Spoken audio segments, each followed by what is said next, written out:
आज हमारा आए हुए हैं ये पार्टी करने के लिए।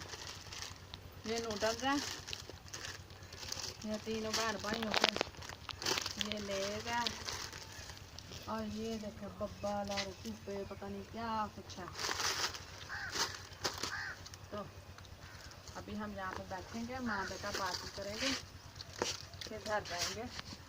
आज हमारे रिजल्ट की खुशी में हमारा पे में पार्टी करने आए हैं। तो देखिए कितनी खूबसूरत है, ग्रीनरी है, चावलों के खेत है, खुशबू आ रही है चावलों की।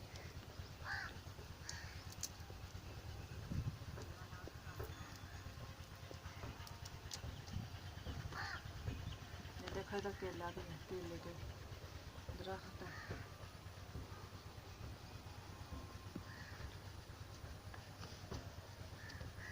हाँ ये हमारा गार्डन है, खेतों में मरबे में हमारा गार्डन है, और हम अपने गार्डन में बैठे हुए पार्टी कर रहे हैं।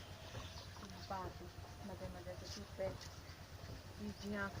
वो अभी रुका नहीं खोलना, जब आप आगे फिर अच्छा